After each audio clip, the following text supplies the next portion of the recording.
When I was struggling to finish school, my family told me they could not help me with rent. They said I needed to learn how to stand on my own. I accepted it and worked nights while studying during the day. But when my younger brother fell deep into credit card debt, the same family suddenly found money. They called it a fresh start for him. I stayed silent and paid his debt myself.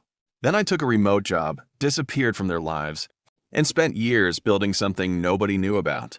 5 years later, I walked into a company meeting and saw my father asking the receptionist one question. "Is he working here?" She looked at me and smiled. "Yes, he owns the company. My name is Ethan Parker. And 5 years earlier, I was sleeping in a tiny apartment outside Columbus, Ohio, while finishing my degree. I was working 2 jobs just to keep up with rent, tuition, groceries, and transportation. One night, I called my parents and asked if they could help me with just 1 month of rent. My father paused and said they could not afford to keep rescuing me. My mother agreed and told me that if I wanted to become successful, I needed to figure things out myself. I remember sitting on the floor of my apartment after that call, staring at my bank account. I had less than $200 left. I could have been angry, but instead, I made a decision. I would never again depend on anyone in my family for my future. I finished school while working long hours. I learned software development, started taking small freelance projects, and slowly realized that I could build things businesses actually needed. I was exhausted, but every difficult night taught me something. Then my younger brother Tyler got into trouble with credit card debt. His balances had grown so large that he could barely make the minimum payments. Suddenly, my parents were desperate to help him. They told everyone that Tyler needed a second chance. I could not understand it. When I needed help finishing school, I was told to stand on my own. When Tyler made financial mistakes, everyone wanted to give him a fresh start. Instead of arguing, I quietly paid off the remaining balance myself. Tyler could not believe it. I told him I was not doing it because he deserved special treatment. I was doing it because I did not want debt controlling his entire life. But I made one condition. Nobody could tell our parents.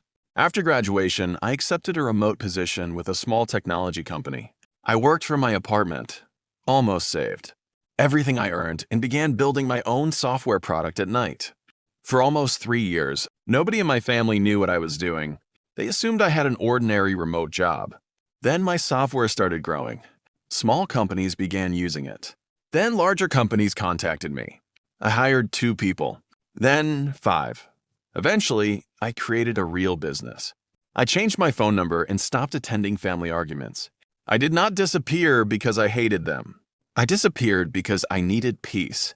5 years after that first rent conversation, my company acquired a struggling regional business. The acquisition included its offices, employees, contracts, and management team. I walked into the headquarters on a Monday morning wearing a simple suit.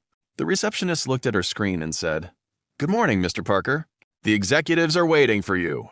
Before I could answer, I heard a familiar voice behind me. My father.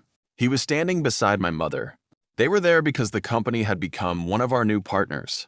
My father looked at the receptionist and asked, "Does Ethan Parker actually work here?" She smiled and said, "He does not work here. He owns it."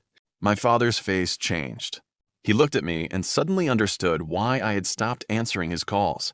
He understood why I never talked about my job. He understood why the company name had been familiar to him. Then he quietly asked me one question. "Why did you never tell us?" I looked at him and said, "Because when I needed help, you taught me that I had to build my own future." The room became silent. Then I added, "So I did." My mother started crying. My father looked down at the floor. I did not humiliate them. I did not fire anyone. I simply showed them the same lesson they had once given me. Sometimes the person you refuse to help becomes the person you later have to answer to. That day, I finally understood something. I did not become successful because my family refused to help me. I became successful because I stopped waiting for someone to believe in me. The rejection hurt, but it also forced me to discover what I was capable of. I never needed revenge. I needed results. And when my father finally asked if I worked at that company, I realized I had already answered him years earlier by refusing to give up. Would you have forgiven your family after becoming successful?